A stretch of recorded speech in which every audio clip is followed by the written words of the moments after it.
Welcome back. I want to talk about something called learning styles in this video. Just give you a brief introduction about these things called learning styles. Before I do that though, there's a couple things I need to clarify and make sure that we're on the same page with regard to what this thing is, learning styles. And that is to distinguish them from teaching styles. So teaching styles, we're talking about pedagogy. Pedagogy is the method and practice of teaching. It's not about learning, it's about teaching. How one teaches, do you lecture, do you use questioning techniques, do you use videos, do you use field trips, all those kinds of things, those are part of your pedagogy, part of your teaching style. Learning styles, on the other hand, sometimes they're called learning preferences, are how one learns most effectively, how one learns most effectively. Now, I also need to give you the punchline right off the bat. I need to kind of give you the final thing, how to think about this, and that is research has found that matching teaching methods, your pedagogy, to learning styles has no influence on educational outcomes. In other words, accommodating or teaching specifically to a learning style has no impact on how well that student does on an exam, for example. So again, no influence on educational outcomes. Then you probably ought to be sitting there saying, well, why are you bothering to teach? Tell us about this and teach us about learning styles. Well, here we go. It's still very, very popular. Lots and lots of people kind of glom onto this because it's a fairly easy concept to get into, and it tells us something about our students, which then hopefully helps us as teachers. It's helpful to understand a little bit about learning styles to help us better understand our students. Who are these students? How do they learn? And therefore, how can we adapt our teaching to better accommodate their learning and learning styles, learning preferences? From a pedagogical perspective, it's important to address multiple learning styles in our classes. Not just one learning style, but multiple learning styles. For example, if we only lecture, then we're really only accommodating the learning preferences or learning styles of students who are primarily auditory learners. We've all spent many, many years in lectures. We've all done a lot of lecturing. And if that's all we're doing, then those students who are really good at picking up on those auditory cues, getting information that way, are at a little bit of an advantage compared to those that maybe prefer other kinds of ways of learning. That's their preference. So, a couple of other important points. We can learn in different ways, not just one way. So even though we may have a preference of how we learn, we can learn in lots of different ways. Nevertheless, we do have our preferred way of learning. So what I want to do is I want to share with you two types of learning styles. Feldman and Silverman's Index of Learning Styles, and then something called VARK. If you go online and look up learning styles, you're going to find lots and lots and lots of different types of learning styles, indicators, they call them all kinds of things. I offer these two for you for very specific reasons, but again, you're welcome to go online and use just search for learning styles, and you'll come up with a lot of other kinds of ways of thinking about this concept. So let's take a look at the Felder and Silverman's Index of Learning Styles. What they did was they said, okay, we're going to think about things in terms of learning, in terms of the dimension, and then the range. And so dimension, they had perception, how do you perceive things, input, what's the nature of the input that you prefer in terms of getting information, how do you process information, and then how do you understand information. And again, we have a range. So for example, perception, how would you prefer to perceive or take in information? Would you like to be, or are you more sensing, or are you more intuitive? Are you more sensing, or are you more intuitive? So again, there's a range here between these. Input, this might be even a little bit more easy to understand. How would you prefer information to be presented to you? Are you more visual, or are you more verbal? Are you getting more from what I'm saying, or are you getting more from looking at what I'm presenting here visually? And again, there's a range between these two extremes. Processing. How would you prefer to process information? Are you more active or are you more reflective? Do you like to be doing things with that information, or you like to sit back and think about this and, are you more reflective? Again, a range between those two extremes. And then understanding. How would you prefer to organize and progress towards understanding the information?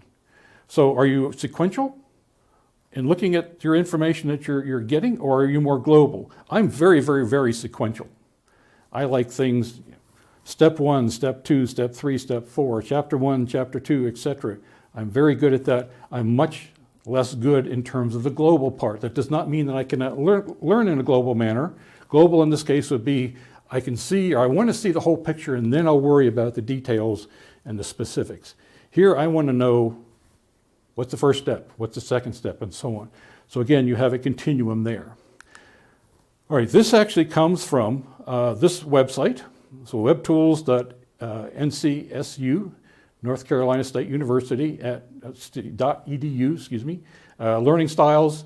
You can get in there, you can log in, you can go through it. It gives you a ton of information about where you are and what these different things mean. You can encourage your students to do this too. It's free, there's no charge for it. They can learn a lot about themselves as learners if they actually went in and did this learning style. Now, that's just one example of a student, just a random student, okay? I just made this up. So this particular student is just a little bit on the sensing side here for perception, for input. They're visual compared to verbal. Maybe they're a little bit more reflective than they are active, and they're very sequential like I am. I'd actually probably be over here, even over there. Okay, that's one student. But the point is, for us as teachers, that our class, sitting in our classroom, are people with all kinds of things. They're all over the place in terms of these ranges and so on. So what we need to do is not necessarily know the learning styles of each individual student, but recognizing the fact that there are students in there who have a wide range of learning styles. And we need to figure out, how do I use that knowledge, how do I use that idea to help accommodate the learning styles better of the wide range of students, not just a very narrow group of students. Okay, the other one here is VARK. Now I give you the VARK because VARK stands for visual, auditory, reading, writing, and kinesthetic, or movement. I give you that because it's relatively straightforward. Again, if you're just kind of a novice at this learning style idea, this is one to kind of start thinking about this concept of learning styles.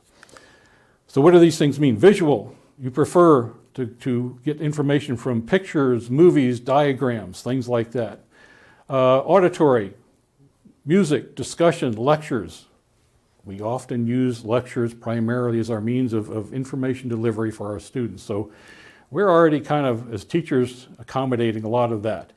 Reading, writing, making lists. I like to make lists. I like to take notes. I like to read textbooks. That's my preferred way of learning, of gathering that information, getting that information in.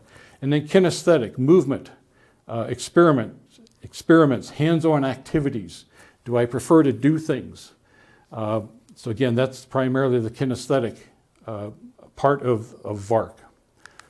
Okay, so here's an example for VARK. Imagine that you are learning how to perform a new physical skill, such as riding a bike or dancing, or learning a dance of a certain style. Which way would you prefer to learn this skill best? Would you prefer to look at pictures of people performing the skill? That would be visual. So I can look at pictures of people doing this dance. I know for me that's not going to be very effective, frankly. Listen to an expert on how to do this task. So listening to someone describe, how do you do this dance? How do you get on that bicycle and ride it? Is that your preferred way of learning? Read a book about how to perform the task. So this is the reading and writing. Would you rather sit there and read something, description of how to do the dance, how to do the, learn how to ride a bicycle? Watch someone else perform the skill and then try it yourself. That would be the kinesthetic. So certainly for me, watching someone do a dance is probably going to be much more effective in me learning that than the other three. That's that particular kind of a skill. Other skills, perhaps auditory would do, or perhaps the visual would do. So this is what we're talking about, this idea of here's something we're going to learn, and what's your preferred way of learning that type of skill or that type of task. So that's what the VARK is. It's fairly straightforward. Visual, auditory, reading, writing, kinesthetic. Okay, several points. We do not need to know the learning styles, learning preferences of each of our students. We do, on the other hand, need to recognize that there's a lot of diversity of learning styles and learning preferences in our classroom, sitting in amongst of our students. And we also need to be able to accommodate or recognize that we need to accommodate this diversity of learning styles and learning preferences as best we possibly can in each of our class lessons. We don't need to know all the details, but we need to be able to do things in such a way that we're broadening out how that information is being used and processed by our students collectively in the classroom.